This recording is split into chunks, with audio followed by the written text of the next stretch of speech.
Good afternoon and welcome to my lecture for Philosophy 3200 on just and unjust laws.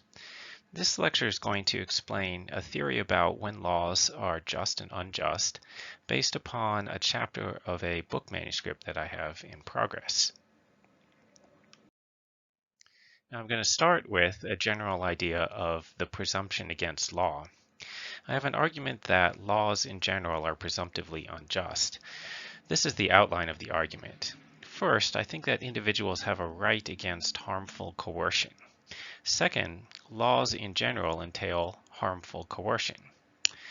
And violating individual rights is presumptively unjust, and so therefore laws in general are presumptively unjust. Now I'm going to explain that in more detail. Now first, I have to explain what I meant by being presumptively unjust, because this may sound like a very strange thesis that laws are presumptively unjust. So let me explain this. First of all, what is injustice? And by injustice in this context, I mean violation of the rights of individuals. And what are rights? So rights are enforceable moral constraints on harming or interfering with others. These constraints can be violated only in extreme cases. They can't be violated merely to produce comparable but slightly larger benefits for others. Now, when I say the constraints are enforceable, what I mean that in a moral sense. I mean that it's morally appropriate to enforce these constraints coercively. In other words, if you have a right to something, then you or someone else can use force to prevent others from violating that right. Now, what I mean by the presumption of injustice is that a type of action is unjust unless there are sufficiently strong reasons to justify it. That is, reasons strong enough to outweigh or cancel the individual rights. So when I say that the law is presumptively unjust, I mean that a law is unjust unless there are good enough reasons for making that law. If you just make a law for no reason, then it's going to be an unjust law.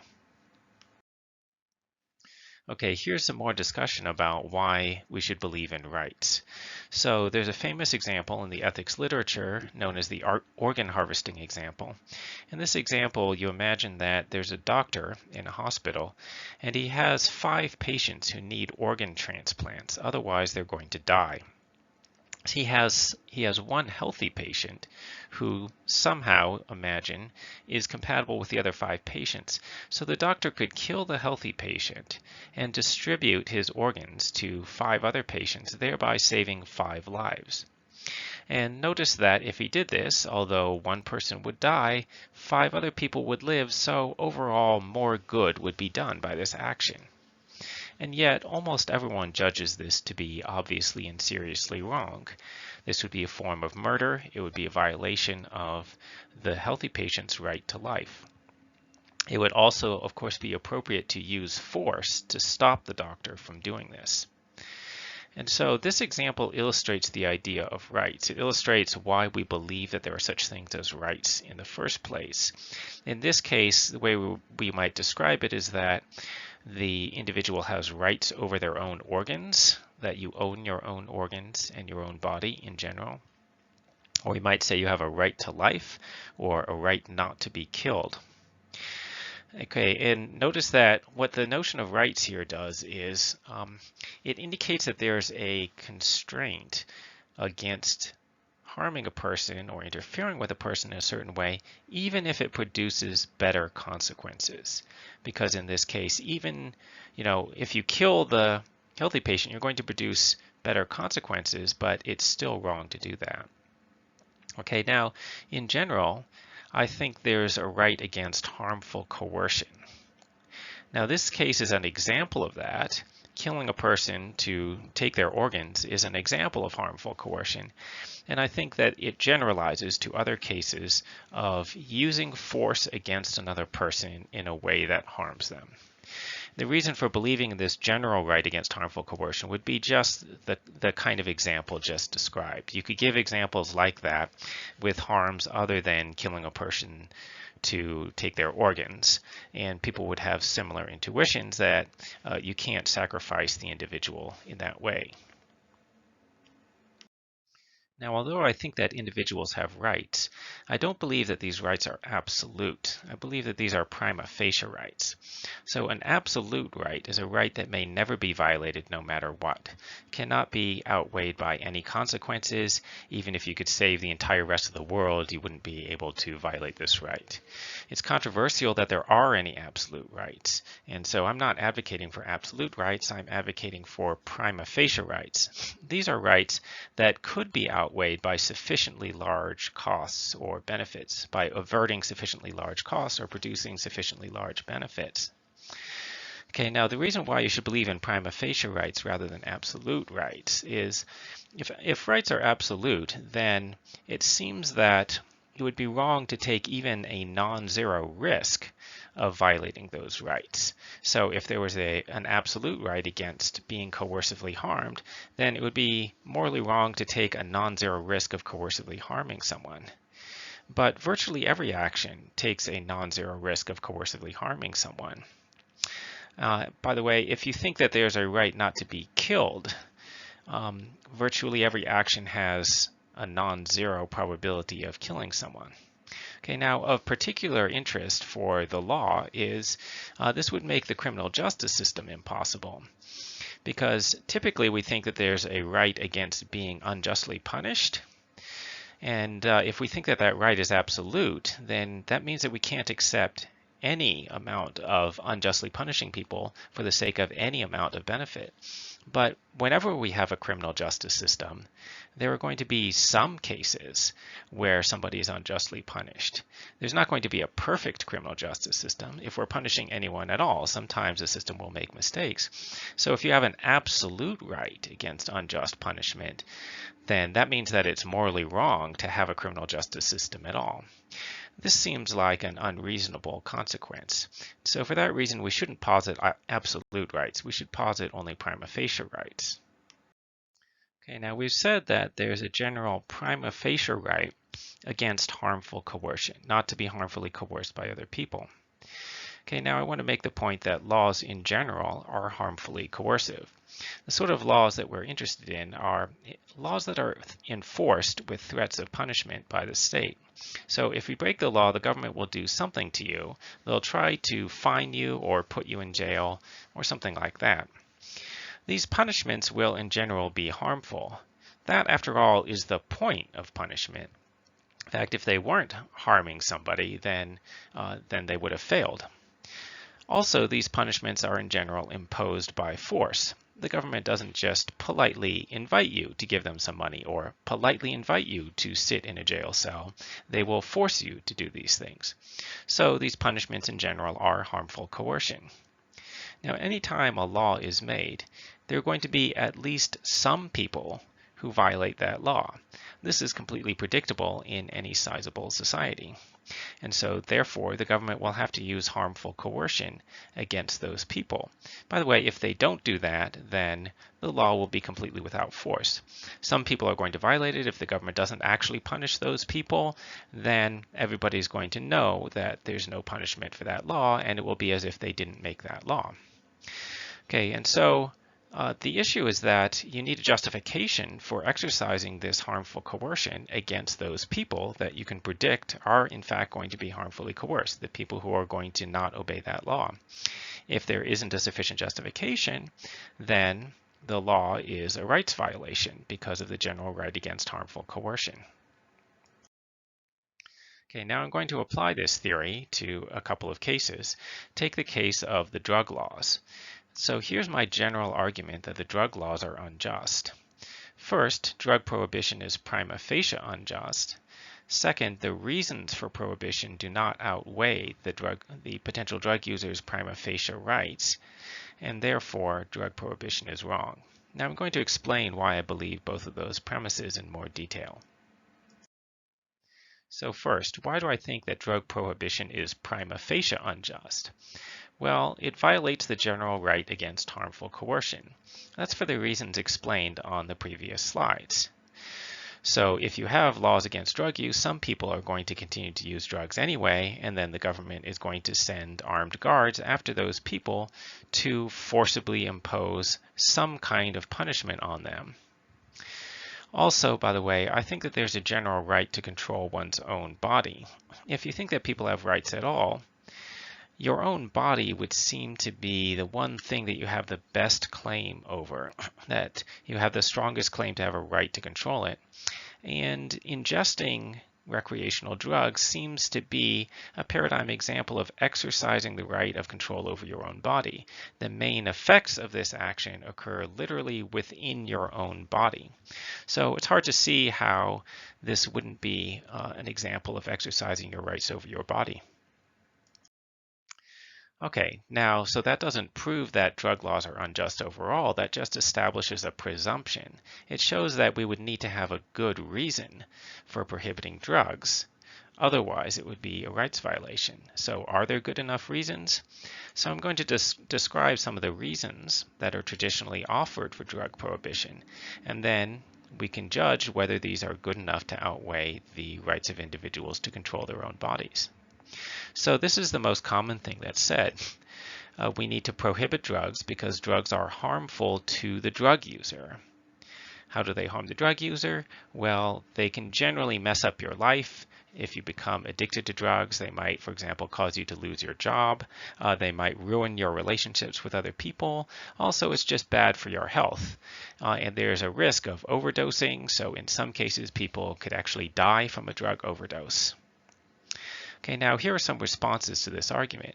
So notice first that going to prison is extremely harmful. And by the way, it isn't even that effective at stopping drug use because prisoners actually even get drugs inside prison. Okay, but drug use would have to be incredibly harmful for it to be worth it to put somebody in prison instead. Right? It would have to be incredibly harmful if it was more harmful than actually sending people to prison, which of course is the worst place that any large number of people in our society live. Okay, but moreover, in general, you can't harmfully coerce one person in order to prevent multiple other people from voluntarily harming themselves, and especially when those other people don't want you to do that. Okay, so because the people who are actually in prison, those people are pretty clearly worse off because of the drug laws. But you might think, oh, well, maybe the government is benefiting other people by deterring them from using illegal drugs. And so it's not for the benefit of the people who are actually imprisoned. It's for the benefit of the people who get deterred from using drug use. Okay, but then what that means is that we're harmfully coercing this number of people who are in prison, which, by the way, is something in the neighborhood of 500,000. We're harmfully coercing all those people in order to produce a benefit for other people, the people who are outside prison who get deterred allegedly from using drugs. And those people don't even want us to do that. Right? Like the people who are not in prison don't want the government to deter them by putting other people in prison. Right? So this doesn't seem justified in general. Finally, note that typically we think that people can harm themselves if they choose, and it's not appropriate to use coercion to prevent that. So for example, you can't use harmful coercion to prevent somebody from quitting their job or ending personal relationships with other people or even harming their health. So for example, if somebody is lying around on the couch all day eating potato chips, which is very bad for their health, we don't typically think that, oh, well, then you should arrest that person and hold them captive in a cage for some number of years.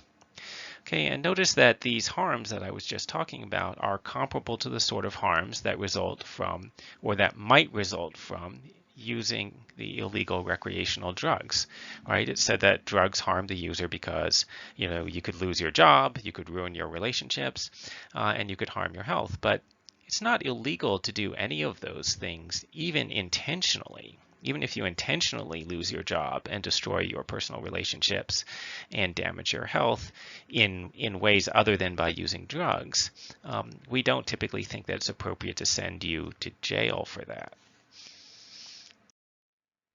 Okay, here's a second argument that's sometimes given.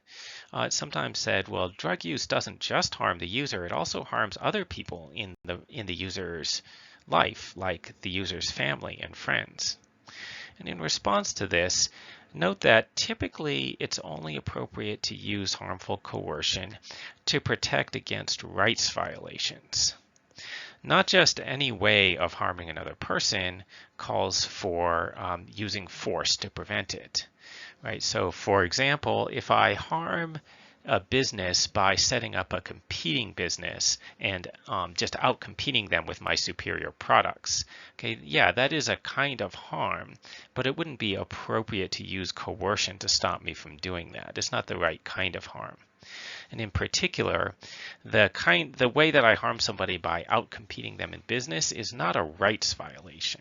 It's not a rights violation because they don't have a right to have those customers going to them. Okay, and so what we have rights against are things like force and fraud. You don't have a right against your spouse being a jerk, or your family member being lazy and apathetic, or being a bad provider, or something like that. You don't have a right against those things, and so therefore this is not the type of harm that is appropriate to use coercion to prevent. Here's a third argument that's sometimes given. It's said that recreational drugs need to be illegal because drug use causes other crime. Now, in response, most of this crime that's said to be caused by drugs is actually caused by the drug laws. Now, there are three reasons why I say this. So, first, the drug laws strengthen organized crime. These criminal organizations get the overwhelming majority of their revenues from vice crimes. That is, they sell goods and services that have been prohibited by the state. And so these criminal organizations would be much weaker if we legalized drugs. The biggest thing that they sell, the biggest revenue source for them, is selling recreational drugs. Okay, second, the fact that drugs are illegal drives up the prices to exorbitant levels. That's why people would steal money in order to afford drugs. Notice that there are a lot of people who are addicted to alcohol also, but you don't hear about people stealing money in order to afford beer. And the reason for that is alcohol is just not nearly as expensive as illegal drugs. And it's not because the illegal drugs are so intrinsically hard to produce that they're expensive. It's because they're illegal. Because they're illegal, that means that there aren't that many people who are willing to provide them.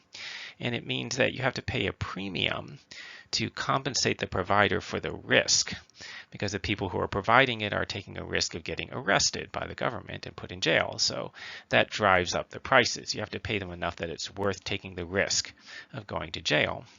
Okay, you also, of course, have to pay people who are have low respect for the law. Thirdly, the fact that drugs are illegal prevents drug users and sellers. It prevents anyone who's connected with the recreational drug market from relying on the government for protection. So, for example, if somebody steals your drugs, you can't report that to the police. If somebody sells you some drugs and they turn out to be bad, they turn out not to be what the drugs that you were paying for, you can't then go and complain to the government that they sold you bad drugs and have the government go and enforce your agreement. You can't do that because then the government will arrest you, perhaps in addition to arresting the other person. So because you can't rely on the police for protection, that means that you have to provide your own protection, or you have to go to some criminal organization to protect you or to enforce your agreements and things like that. And that just results in there being a lot more violence and ancillary crime. Okay, now in general, it doesn't really make sense to prohibit something on the rationale that you're preventing other crimes if the prohibition itself is causing a lot more crime. If our goal is to reduce other crimes, we should just legalize the illegal drugs. Notice finally that typically it's not considered okay to punish somebody merely because they belong to a class of people that is statistically more likely to commit other crimes. And that's essentially what's being said in this argument. Right, because it's not like every time somebody uses a recreational drug, they commit some other crime other than using the drug. It's just that the argument is saying, well, you're more likely to commit a crime if you're an illegal drug user. But that isn't typically considered a good enough reason for arresting someone. Typically, you need to have specific reason for thinking that that individual committed a specific crime. Okay, so in conclusion, I think that drug prohibition is unjust. Now, why does drug prohibition continue to exist in spite of this? Well, I think the reason is, first of all, most voters have a kind of vague dislike for drugs and drug users. They're just kind of unsavory. And politicians don't want to lose votes. Politicians think that if they were to support drug legalization, then that would just sort of vaguely associate them with drug users, like they're taking the side of drug users. And therefore, at least some voters might feel kind of a negative emotional reaction to that politician, and some voters would therefore vote against them. Perhaps conservative voters would vote against that politician, and the politician just doesn't want to take that risk. Now, notice that in this account, and I think this is a plausible account of why drug prohibition exists, but notice that in this account, the rights of drug users or any other moral considerations are playing no role. It's very plausible, in fact, that politicians do not spend any time at all thinking about whether that law actually violates people's rights. They just think about whether voting to repeal that law will cause them, the politicians, to lose their jobs. It's also very plausible that the voters are not spending any time attending to whether that law violates rights. When you decide whether you support drug legalization or prohibition, hardly anyone gives any attention to whether that law is actually just or unjust. So what that means is the people who are involved in making this law or maintaining the law, the people who are responsible for the fact that this kind of law exists, don't care about justice, and thus this law is not even aimed at justice. And that's the main reason why there are unjust laws. They're mostly unjust laws not simply because people are mistaken about what justice requires, but because the process by which we get laws has almost no attention for the issue of justice. Okay, now I'm going to give another application. So another type of law is the immigration laws. Now there are pretty strict immigration restrictions all over the world, and of particular interest to us in the United States. The overwhelming majority of people who would like to migrate to the United States cannot do so. It will be legally prohibited, and sometimes it's said that they should get in line and wait, but basically they're going to spend their life waiting, right? They're probably going to wait at least 10 years, and they may in fact never get in. Okay, now my argument is that these immigration restrictions are unjust. So this is the outline of why I think that. I think the immigration restrictions are prima facie unjust, and I think that the reasons for restricting don't outweigh the migrants' prima facie rights. They're not strong enough reasons for restricting, and so therefore the restriction is ethically wrong. Now I'm going to explain why I think those things. Okay, so first, the reason why I think that immigration restrictions are prima facie wrong is that they're harmfully coercive, and there's a general prima facie right against harmful coercion. So why do I say that they're coercive? Well, the government is physically barring entry, and also they forcefully remove unauthorized immigrants. So the government hires armed guards to go and patrol the border. And so they are physically stopping people from getting in. That's coercion. Also, there are people who have come into the country without the government's authorization, or who have overstayed their visas, so they might have been allowed in, but the government has not authorized them to stay as long as they're staying. Okay, and the government periodically actually sends armed guards to those people to physically, forcibly remove them from the country, known as deporting them. All right, so it is definitely coercive. The government isn't just politely inviting people to voluntarily comply with its restrictions. It's also harmful.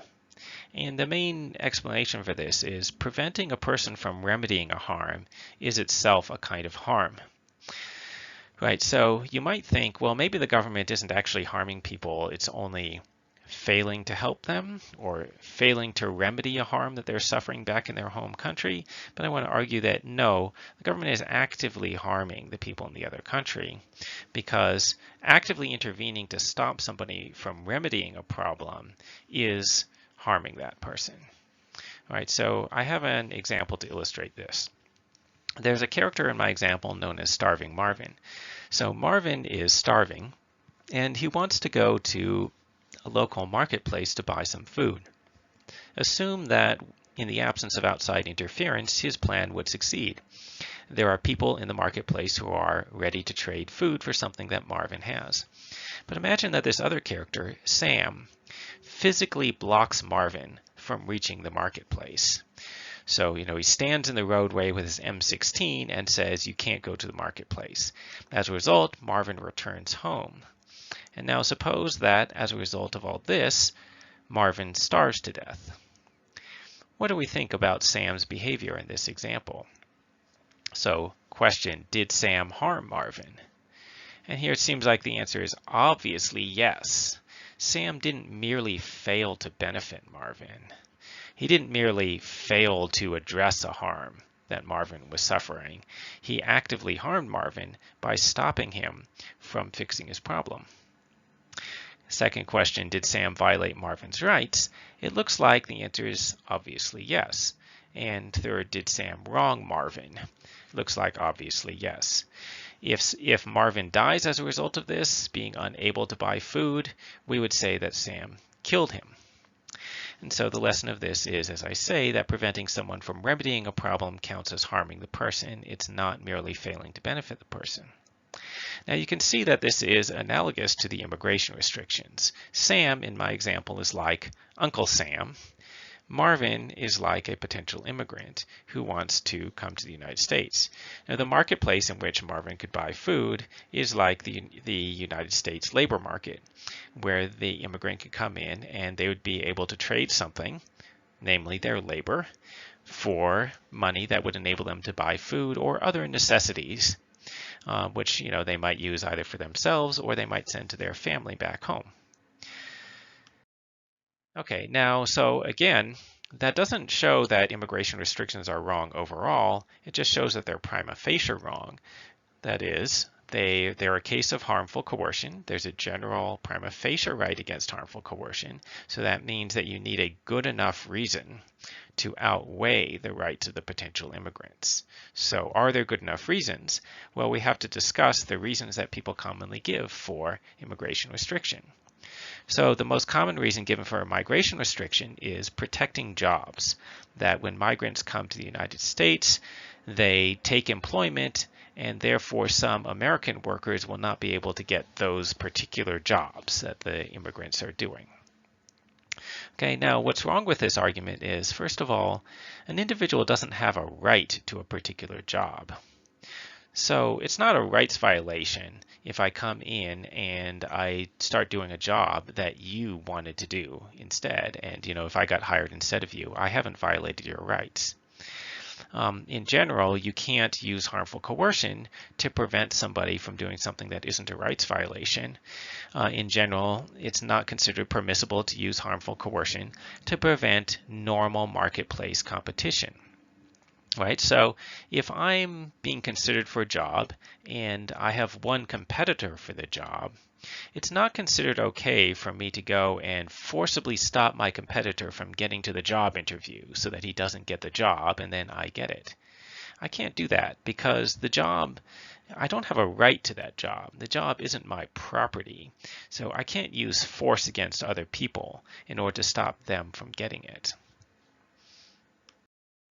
Here's a second reason that's sometimes given for migration restrictions is to protect our culture.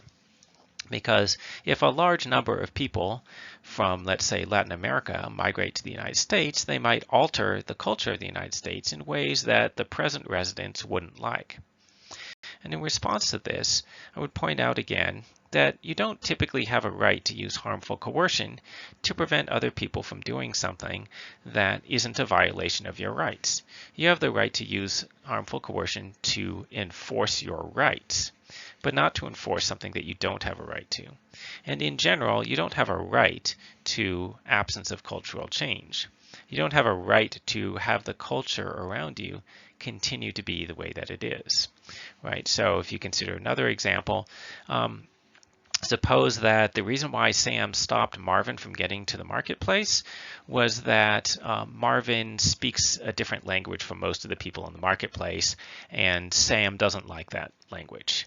Or Marvin has a different religion, and he dresses differently, and he eats different kinds of food from most of the people who are already in the marketplace. And Sam just doesn't want Marvin to be able to influence the people who are there, and thereby perhaps slightly change their culture. Yeah, that's not a good enough reason for forcibly blocking him from getting to the marketplace. Okay, here's another reason that's sometimes given. It's said that immigrants will consume government services, and this will cost the government money. Okay, now overall, this is basically true, especially state governments, and the particularly expensive government services include police protection and schooling. Okay, and now the reason why it's a net drain for the average immigrant, it's a net drain on the government's budget, is basically the progressive tax structure. It's that the average immigrant is of lower than average income, which means that they pay less than the average rate of taxes, right? And so they will typically pay in less taxes than the cost of the government services that they receive. Okay, so it's for the same reason that poor native-born Americans are a net drain on the government's budgets. Okay, and is this good enough reason for restriction? Well, in general, it's not considered permissible to harmfully coerce another person solely for the purpose of preventing yourself from voluntarily giving that person money. You could just not give that person money or not give that person other goods or services, but you can't harmfully coerce them in order to prevent yourself from giving them things that you don't want to give them. So here's an analogy. Go back to the example of Sam and Marvin. Suppose that Sam had a program whereby he gives free money to people who make it to the marketplace. And Sam decided that he didn't want to give free money to Marvin. So he forcibly prevented Marvin from getting to the marketplace, thereby preventing him from trading with other people in the marketplace who would have traded with him. Well, that's not permissible. Sam can modify his policy. He can say, okay, I'm not going to give money to Marvin, even if he makes it to the marketplace. He could do that, but he can't forcibly stop Marvin from going there and trading with other people just because he doesn't want to modify his policy and he also doesn't want to give free money to Marvin. That doesn't make sense. Okay, here's another justification that's sometimes given. Sometimes said that we have to prevent too much immigration in order to protect our political institutions. Now, the reason for this is many migrants from around the world would be migrating to the United States or to other liberal Western democracies from countries that do not have the same political institutions. Many of them would be migrating from undemocratic and illiberal societies where they have different values, particularly different political values.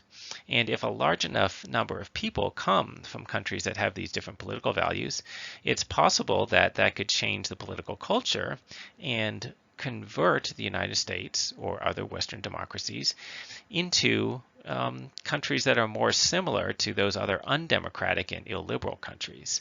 And this could potentially cause a great deal of harm to the already existing citizens.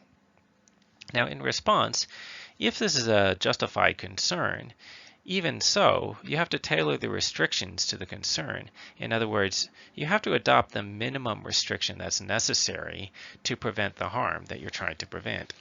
Typically, as a general rule, if you're using harmful coercion to protect something, you can't use excessive harmful coercion. You can't use more coercion than necessary or cause more harm than necessary. And in order to address this particular concern, the concern of damage to our political institutions, it isn't necessary to completely prevent the people from coming to the United States because there are alternatives.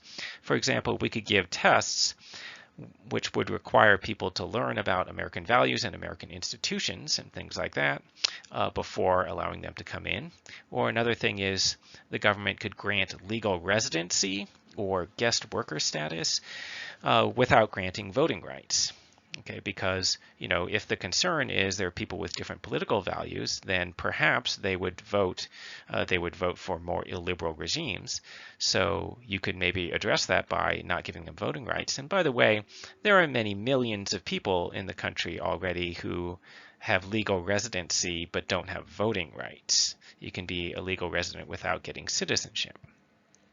Or another possibility is the government could only restrict entry from the countries that have the most illiberal, undemocratic values. They don't have to restrict entry from everyone all over the world, which is what they're presently doing. What the government is presently doing is it's difficult for anyone to come into the country, right? Even if you have like the most democratic values, it's still difficult to get permission from the government to migrate into this country, which doesn't make sense if this is our concern. Okay, now there are many other examples of unjust laws. I just gave two examples, the drug laws and the migration restrictions. These are some other plausible examples, the laws against prostitution, euthanasia, licensing laws, the minimum wage law, laws restricting access to prescription drugs that require you to have a prescription from a doctor. All of these are examples where the law prohibits some behavior that doesn't actually seem to violate anybody's rights. And so I'm not going to go through all of these in detail, but you could make similar arguments for each of these to show that they are unjust laws. Now, why are there all of these unjust laws? Well, I think the basic explanation is that the system isn't even aiming at justice. We're not even trying to have just laws or avoid injustice. Rather, the politicians who are directly responsible for making the laws only care about popularity with the voters. They don't care about whether the things that they're voting for are just or unjust. And the voters themselves also don't care about justice or injustice. Most voters don't think at all about that. Most voters are extremely ignorant, and most of them are fairly irrational when they think about politics. Of course, what I mean by this is epistemically irrational. As explained in a previous class, they're actually being instrumentally rational. And they're being instrumentally rational in remaining ignorant of political matters and in not bothering to think rationally about political matters either, because they know that they are individually highly unlikely to have an effect. But collectively, if you have a very large number of people who don't have much knowledge and are not thinking particularly rationally, and in particular are not really thinking about what justice requires, then you can get a large number of laws that are completely unjust. These voters are also frequently kind of indifferent to the fate of unpopular groups. And of course, because the voters are indifferent, that means that the politicians are indifferent.